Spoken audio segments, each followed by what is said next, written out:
Hey everybody, welcome back to my channel. My name is Tony and you have reached Mission Slim Possible. I've had so many people ask me why I'm not doing Weight Watchers. And let me tell you, I have tried it. We're going to get into it of the reason why I am not on Weight Watchers.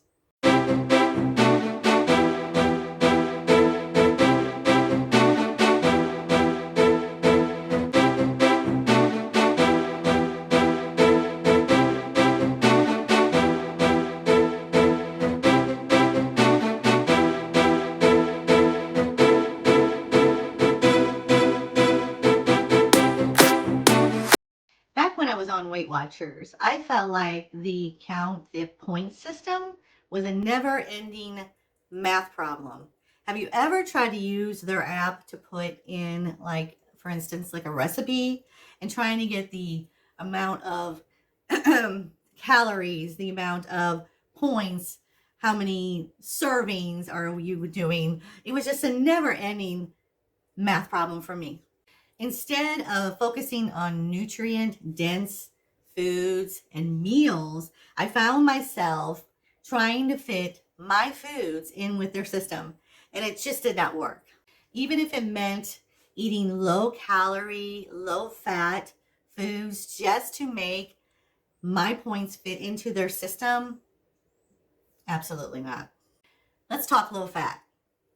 So they want you to eat low-fat foods. And here's the problem. The low-fat foods doesn't mean healthier. Sometimes it often means hungrier. Let me explain. I know someone's like, what?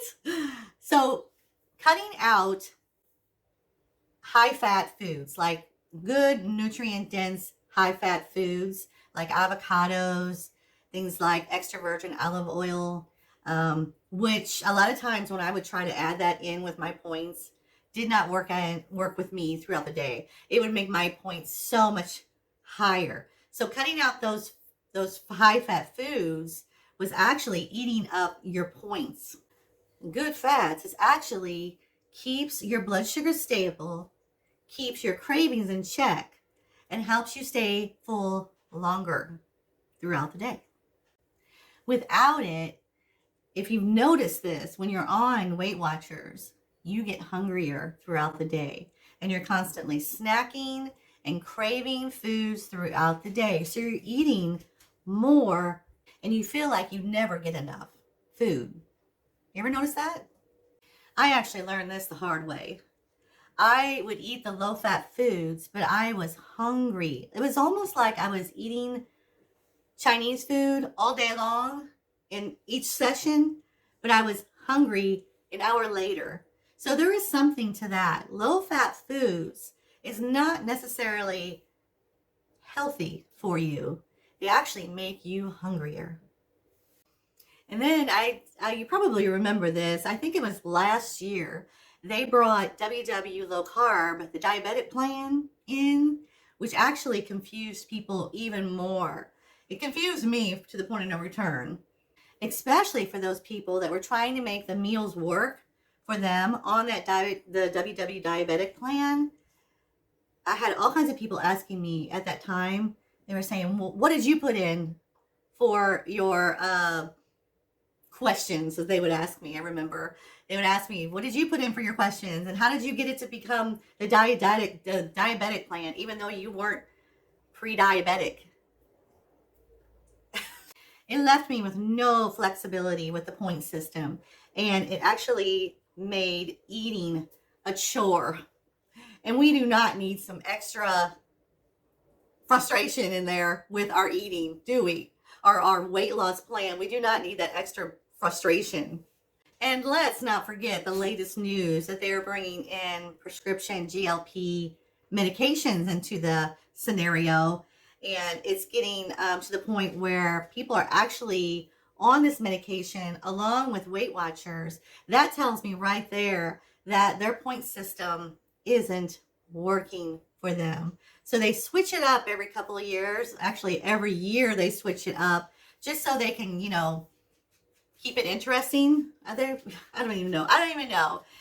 Weight Watchers, instead of bringing in the sustainable nutrition into the mix. They're teaching people how to get a quick fix with GLP medicines. Now, I was on Mounjaro for about a year, and I went off of Mounjaro because it was not working for me. I actually hit a brick wall with it. I think I lost 20 pounds maybe through that whole year. So it was I realized that it was controlling my type 2 diabetes that I had, and it did help with that. And I know that the GLP medicines have helped so many people lose a lot of weight. But what is your plan after all of this medicines? That's what I was asking myself. What is the plan? How am I learning to eat correctly and to have this whole thing work out to a long-term success? And that's what I am doing. I am doing the low carb way without the medication. And I am doing great with it. I am sustaining. I have lost, I think, 5 more pounds since I relaunched my channel. So I've lost 5 more pounds. I'm losing it slowly, and I like that because I'm not losing as much muscle. I'm not getting a lot of the loose skin. Even though a year on Mounjaro, man, I lost a lot of muscle, and my skin just became like crepe. So that's when I realized that to control my type 2 diabetes is going to have to be through nutrition. I'm going to have to learn to eat again, if that makes sense. Because all these years that I have been trying to find the right program, Weight Watchers, keto, carnivore, I've done it all, you guys. Every pill, I don't even know that one pill that you get at the gas station. I've even tried that one. I've tried everything. And when it comes down to all of it, nutrient-dense foods are the way to go to lose it, to keep yourself from falling off the wagon like I was doing every other day, I felt like.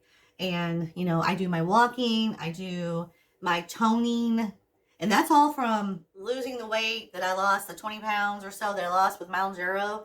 I'm trying to bounce back from that, actually. I don't know, is there anybody else that's in the audience that's on Mounjaro or GLP, Ozempic medicine, and have found out that there's got to be a different way? What's going to be the plan after you go off of these medicines? Or are you going to be on them for the rest of your life? That's the question. I did not want to be on Mounjaro for the rest of my life. No way.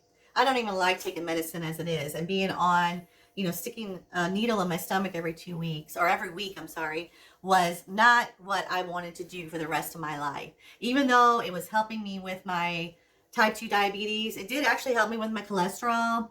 But then when I started and I switched to the nutrient-dense foods, I was coming to find out that was just controlling my appetite. That's all it was doing.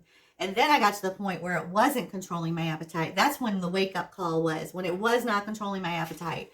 I was eating the house down. And I said, you know what? I've got to make a change. I know how to eat. I know what to do. I just got to do it.